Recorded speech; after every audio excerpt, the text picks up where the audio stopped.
Our objective was to climb Killarney's 1,000-foot high Silver Peak in the winter and try to ski down it. Our plan was for a 3-day trip.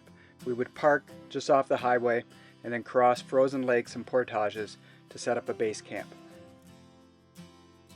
And then we would bushwhack up Silver Peak from the south. I assembled a crack team of seasoned veterans who I could trust in the backcountry. We had years of winter travel experiences among us. Each person brought a unique skill set that helped us to prepare for all eventualities.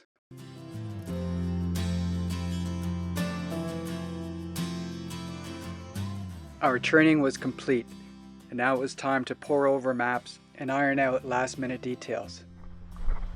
We arrived at midnight and camped not far from the van. In the morning we broke camp, packed the sleds, and we were off across Carlisle Lake.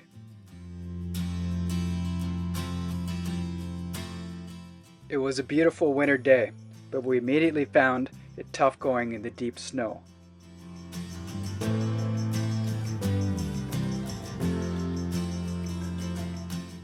Thick slush sometimes lay hidden under the snow. A kilometer in, and we were wondering how we would reach our base camp by dark. But we pushed on.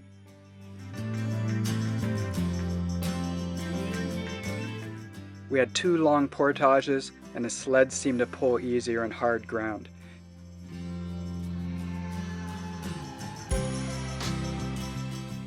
That was until we reached the uphills, where we felt the full brunt of lifting 60-pound sleds in deep snow.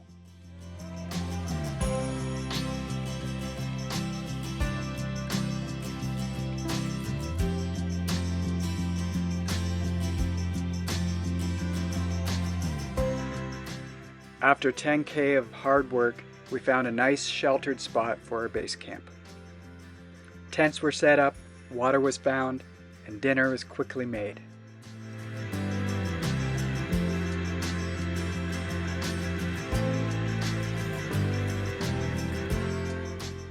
The deep snow was perfect for building a quincy. It would have made a great shelter from frigid temperatures.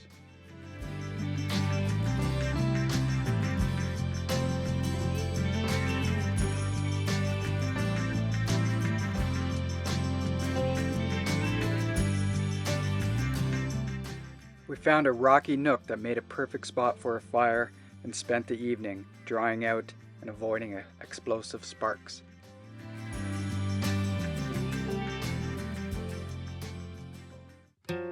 We woke excited for a big day. We planned to head across Sandy Lake, travel up the valley heading east before hooking up with a long ridge going north. We slapped our skis to our packs, left our camp and sleds behind, and began our hike to the top of Silver Peak.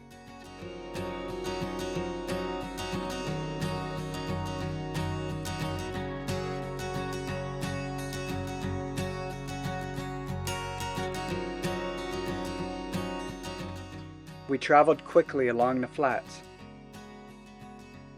but we got bogged down in the deep snow when the climbing began.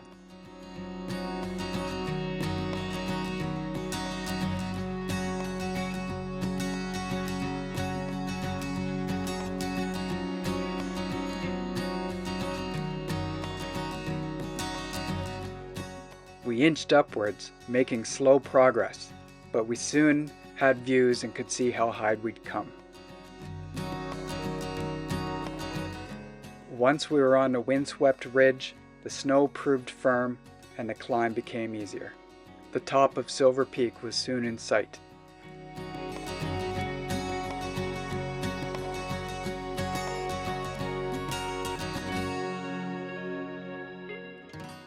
We soon were enjoying the summit. The sun was trying to break through the clouds.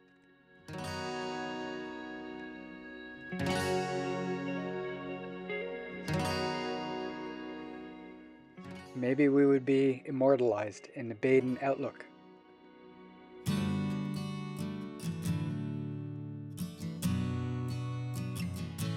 After a quick bite, it was time to put on the skis, make sure the camera is running, and start the downhill ski.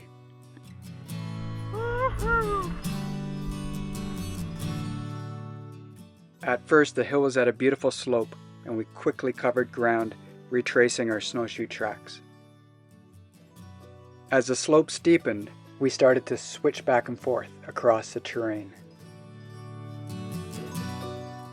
We are experienced skiers, and we had no problem staying on our feet.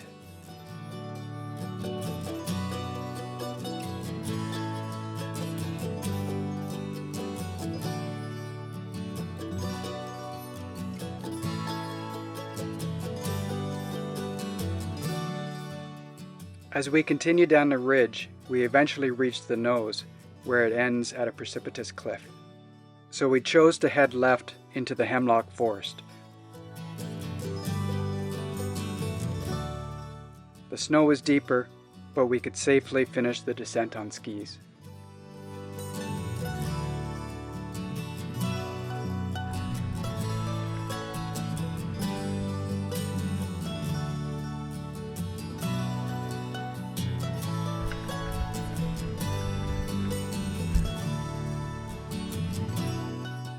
We skirted the bottom of the cliff that we had avoided and regrouped back on Sandy Lake.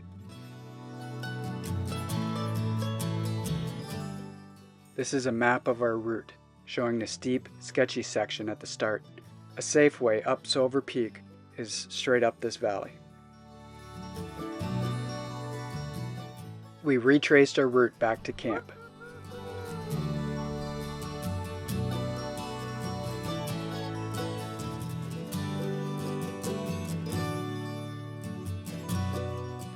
After our warm supper, we had another wonderful fire.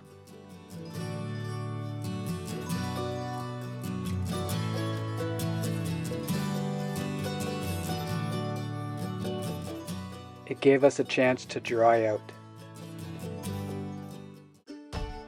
In the morning, we tested the strength of the Quincy, which proves surprisingly sturdy.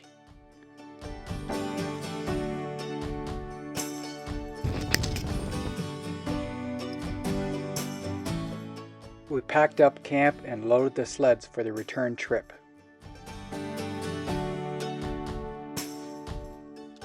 We were reminded of how much of a struggle it was pulling the sleds uphill in deep snow.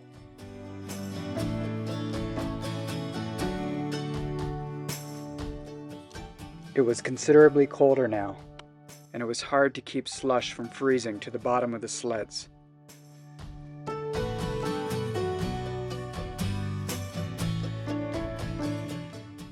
One short uphill took a whole team effort to overcome.